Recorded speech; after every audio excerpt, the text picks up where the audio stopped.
Si tu es comme moi, un peu naïf en amour, j'aime tellement cette personne, je vais tout lui donner. On va découvrir un autre monde qui est beaucoup moins rose, qui est noir, gris, qui ressemble un peu à l'enfer. Et dans ce monde des pervers narcissiques, il y a des tests. Cette personne t'a testé avant la relation amoureuse pour savoir si tu ferais une bonne victime, pendant la relation amoureuse pour savoir si tu es capable de tout lui donner, financièrement, en argent, en temps, et même après la relation amoureuse. Ces tests sont simples et ça a fonctionné. Je vais te les donner aujourd'hui pour que tu saches les repérer par la suite. Rappelle-toi qu'on est face à un acteur, un pervers narcissique, c'est une personne qui fait une performance devant toi. Il n'y a rien de personnel, c'est pas contre toi. Il a fait ces mêmes tests à la relation d'avant, il les fera aussi à toutes les relations d'après. Je vous les donne dans l'ordre. Vous allez probablement vous taper la main sur la tête en disant mais pourquoi j'ai pas vu ça? Comment ça se fait que j'ai bien réagi à ce test alors que j'aurais juste dû dire non? Si vous le souhaitez avant de démarrer, abonnez-vous à la chaîne. Il y a aussi un quiz qui s'appelle Est-ce que cette personne est vraiment perverse, narcissique ou pas? Et si vous le souhaitez, contactez-moi. Il y a un lien qui est juste en dessous. Alors, j'ai classé ces tests par ordre chronologique. Ça commence le jour de votre rencontre et puis on va aller à la relation, puis même après la rupture amoureuse, même jusqu'à probablement encore aujourd'hui. Ces tests ont été extrêmement simples à réaliser et vous êtes probablement tombé dedans, tout comme moi à l'époque. Comment tester si vous êtes crédule? En gros, c'est est-ce que vous allez accepter ces histoires, dire qu'elles sont vraies, sans même vérifier quoi que ce soit? Le tout premier test, il va te raconter l'horreur de sa relation avec son ex. Il peut aussi te raconter d'autres choses, comme par exemple son enfance qui était atroce, ou un métier précédent qu'il a eu, où il y a eu vraiment des choses qui étaient inimaginables. Et il a juste regardé ton visage. Est-ce que lorsqu'il te raconte ses inventions, ses histoires imaginaires, est-ce que tu le regardes avec des grands yeux, en lui disant «Oh mon pauvre, oh ma pauvre, t'as vécu des choses qui étaient vraiment mais affreuses», ou est-ce que tu seras dubitatif?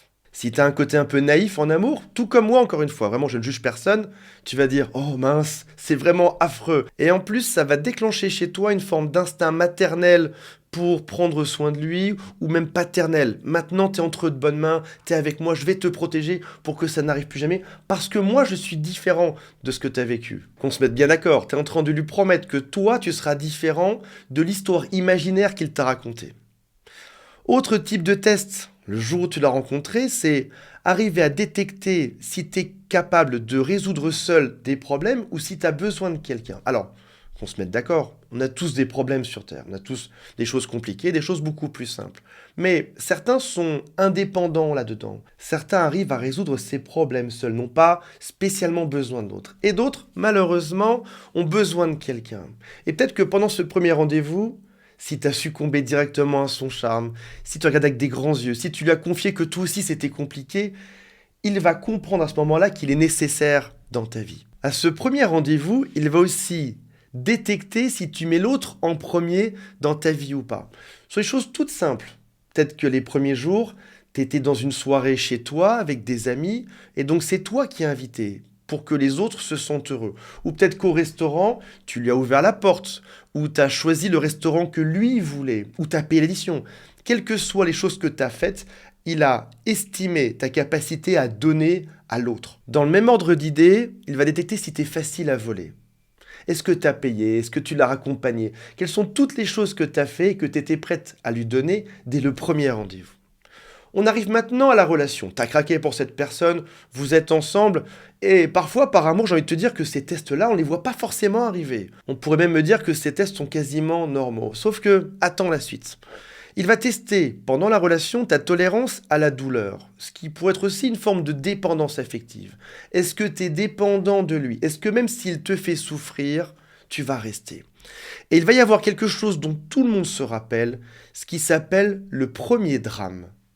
Votre relation se passait bien, phase de lune de miel parfaite, il n'y avait aucun souci. Et tout d'un coup, arrive un drame dingue, qui vraiment n'a aucune explication. Mettez-moi en commentaire si vous vous rappelez de ce drame-là. Ça aurait dû te mettre la puce à l'oreille. Tu aurais dû te dire, là, il y a un souci. Il n'y avait pas de quoi s'énerver, pourtant, c'est vraiment, mais ça a pris des proportions qui sont incroyables. Et t'as mis ça sur le compte peut-être de la fatigue, d'une incompréhension, tu dis, c'est pas grave. Ça se passe tellement bien que ce drame n'est pas grave. Sauf qu'en réalité, il a fait ce test exprès. Est-ce que s'il te sort une crise de n'importe où, tu vas rester ou pas. Et ce sera le début d'une grande série. Autre test ensuite, il va détecter tes sujets sensibles. C'est très facile au début, parce que pendant la phase de lune de miel, vous lui confiez tout, vous lui dites tout. Et là, il va bien écouter ce que tu lui dis, il va t'étudier comme personne sur Terre. Même ton père ou ta mère ne t'ont pas autant étudié. Il écoute et il note, parfois même sur des feuilles, sur son téléphone, il enregistre tout dans sa tête, parce qu'il va noter de 1 à 10 quels sont les sujets sensibles chez toi. C'est peut-être tes enfants si t'en as, ton travail, ton père, ta mère, un complexe que tu as, et chaque sujet sensible, c'est des boutons qu'il pourra réactiver par la suite. Il va cliquer dessus quand il le souhaitera. Autre test, il va augmenter le niveau de crise, le niveau de dispute, de drame et les critiques pour voir jusqu'où tu peux rester. Et si jamais tu craques, il s'en fiche. C'est un acteur, il s'en fiche. Mais il va faire ce qui s'appelle du hoovering. Hoover comme l'aspirateur. Il va te dire que vous êtes mal compris, que c'est pas grave. Il va te faire revenir. Et puis il va recommencer de manière incrémentale. Les drames iront toujours de plus en plus loin. Et dès que tu craques, il arrête. Il revient juste quelques pas en arrière et recommence dans la foulée. Il va aussi te faire ce qui s'appelle le traitement silencieux. Dans votre couple, ça se passe bien, il n'y a aucun problème. Pour autant, certains soirs, il rentre à la maison, il ne te parle pas du tout.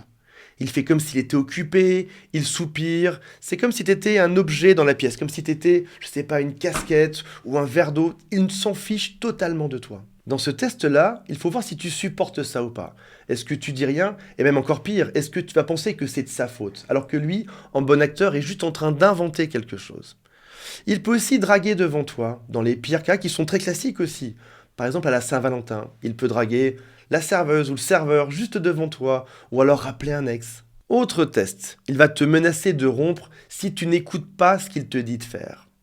Si tu ne lui offres pas tel type de cadeau, il te dit que ce sera la rupture amoureuse. Si tu ne fais pas ce qu'il souhaite à un moment donné, il te dit, si ça continue comme ça, on va rompre. Bien sûr, au moment où toi, tu es très amoureux. Autre test, il va alterner ce qui s'appelle baffe et bisous, au sens figuré, bien sûr. Il va te faire une crise, et puis vous aurez la meilleure nuit de votre vie juste après. Il recommence. Qu'est-ce que tu es capable d'endurer là-dedans? Maintenant qu'il a bien testé ta résistance à la douleur, il peut augmenter tout ceci. Il va faire d'autres types de tests, comme par exemple, voir si pendant le couple, tu es crédule. On a déjà vu qu'il avait testé ça pendant le premier rendez-vous, il va continuer. Il va t'inventer des histoires qui n'ont ni queue ni tête, qui sont même clairement fausses. Est-ce que tu vas accepter ça ou pas? Il va aussi jouer la victime. C'est toi qui souffres, c'est toi qui viens d'en faire, mais c'est lui qui se plaint. Il doit tout subir à cause de toi. Il n'a jamais vécu une relation qui était aussi affreuse. Même son ex était mieux que toi au passage. Il en peut plus. Et pourtant, il te dit qu'il fait tout ce qu'il peut pour que ça se passe bien. Ce qui est probablement son meilleur jeu d'acteur. Il te fait subir l'enfer et il te dit qu'il fait tout ce qu'il peut pour que ça se passe bien. Très bon acteur. Test numéro 15, c'est discussion circulaire. Il va te dire ce qui s'appelle une salade de mots. Il va te dire plein de phrases qui n'ont absolument aucun sens l'une avec l'autre pour voir comment tu t'en sors. Et si jamais tu dis que ça n'a pas de sens, il va continuer d'autant plus en disant que tu le critiques, que tu n'écoutes pas, que tu fais n'importe quoi. Et n'importe quelle phrase fera l'affaire juste pour te rendre fou. Test numéro 16, il va dire du mal de toi à tout le monde. Et si jamais toi, t'oses le faire une seule fois avec qui que ce soit, il va te détruire. Il va te dire, tu me critiques tout le temps, tu me descends, je ne peux pas avoir confiance en toi. Alors que c'est ce qu'il fait lui dans ton dos. Test numéro 17, avoir une vie en parallèle. Il est sur son téléphone portable, il sourit. C'est le genre de sourire, tu sais très bien ce que c'est. C'est pas juste une image d'humour, c'est quelqu'un qui est heureux de séduire et de voir que ça marche chez l'autre. Il le fait devant toi, et si jamais t'approches, il va te dire, mais pour qui tu te prends? Tu m'accuses de tous les maux. En fait, oui, il est vraiment en train de faire ce dont tu l'accuses. Il va aussi tester si t'es honnête et gentil. Il va te faire parfois des grands interrogatoires. Par contre, toi, t'as pas le droit de faire ce genre de questions. Donc lui, il va connaître le montant sur ton compte bancaire, connaître toute ta vie, savoir ce que tu fais et avoir accès à ton téléphone portable. Toi, par contre, tu n'as accès à rien de sa vie. Il ne va jamais rien te livrer. Il va faire ce test pour voir si tu acceptes ça. En gros, c'est fais ce que je dis, pas ce que je fais, et est-ce que toi, tu vas l'accepter, ça? Pendant la rupture, on en a un peu parlé juste avant, il va faire ce qui s'appelle le test du hoovering, passer l'aspirateur. Il abuse, il va trop loin, et il te rappelle, comme un chien, il te siffle en te disant que c'est un peu de ta faute, qu'on s'est mal compris. Il ne va jamais s'excuser là-dedans. Et puis, un jour, tu auras compris que cette relation est toxique, que tu n'en veux plus. Et tu vas partir, pour de bon cette fois-ci. Il va continuer ses tests pour réactiver la douleur. Arriver à te faire mal à distance, c'est une forme de contrôle. Encore une fois, on parle d'un acteur, il n'y a rien de personnel, il fait juste ça pour rire. Il va dire du mal à tes amis, dire que t'es une psychopathe, que t'es un fou, que t'es un voleur, il va tout inventer, il va même aller voir la police pour leur dire que c'est toi qui es dingue. Il va dire du mal à ta famille, il va rappeler tes meilleurs amis ou tes enfants, il fera tout pour continuer cette douleur.